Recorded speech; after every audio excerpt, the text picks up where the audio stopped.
Okay, I wanted to tell a quick story because I think it's a good learning lesson. I should have filmed some while it was happening, but here we are. So I've been under contract on this property in Spokane, Washington, and a fixer-upper, a great little neighborhood. I really like the neighborhood. The seller had come to me directly back in the summer, back in like early August. So it's been a very slow back and forth, and it was a total scammer. I've heard of scammer stories before when it comes to real estate, especially the wire fraud.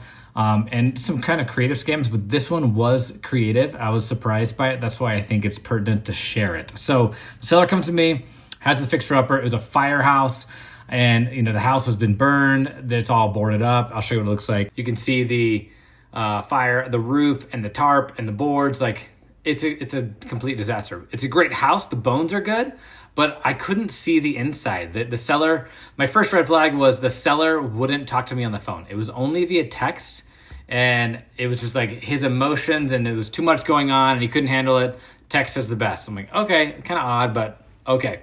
He knew everything about this house. Everything. He knew who died. It was his aunt, and the dogs that died, and the boards, and how you couldn't access the inside, and where the access was once we're under contract, and all of these things. And so it took a little while because we were super far off on numbers. But fast forward to last week, I followed up with him again, which is a key. Key is follow up. I followed up and said, hey, I'm still interested if you're still looking to sell this thing. And he comes back, and he went from initially at 500 to 330. He's like, I'll sell it for 330. And I told him, like, well, I still need to see the inside, but yes, I can make that work. So I tell him I'm going to do a long inspection period because I need to see the inside. I need to get people in there. Like, are the trusses gone? Are the joists gone? Like, I have no idea. And so I wrote a 3-week inspection period, which is long. I give you that. It's long, but my antenna were up too because it just seemed odd. And so last week I pulled him up on what's called Forewarn.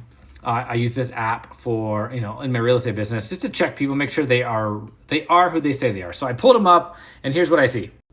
I see this. This is his actual Forewarn, which is just like a super mini reverse background check, reverse like phone search. I block everything out, but I see this 51 possible criminal records. 51. That's crazy. That's not what I come here for. I come here for the address history. I just want to make sure, because with this one, it's held in a trust, and this guy's last name is not the same as the trust. But his address history, he has a record this year that matches the house. So somehow he has connected himself to the house, like publicly. So fast forward, I send him the contract on Thursday night. He signs it immediately. Friday morning, I submit it to title. I call title and say, hey, I'm a little sketched out about this guy. I think he might be a scam, but let's just go through the process and figure it out. Title and I proceed to let's do as much due diligence as we can and try to track down the actual ownership of the trust, because that's the hard part. I call all day Monday morning. I call anyone and everyone. I call every neighbor. I look through the obituaries of recent and family members to try to track people down. I track them down. I track down the attorney who wrote the trust. And come to find out, I was right. This guy is scamming. His sole goal is to collect Earnest money, because on Friday, he was ticked off at me that I was delivering Earnest money to title and not directly to him via Zelle. And I'm like, bro, that's not how this works. I am going to open escrow at title, and yes, it's only $3,000. He was like, I can't believe it's only $3,000. That is BS. But I told him we were going to open it at title and just like a normal transaction.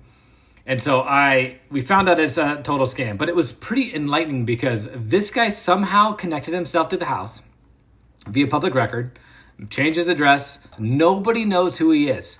And so now he is on alert with the title company across all of Washington. They said, we're going to flag it with legal across all titles.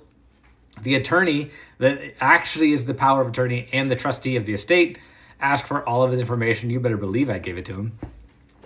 And it was just like really interesting that my gut said, this guy is a scammer. It seems off. And so if that's you, I hope this is helpful. I hope you learned something from this, and trust your gut sometimes, because I was totally right. This guy was a scammer, but I just kind of needed to go through the process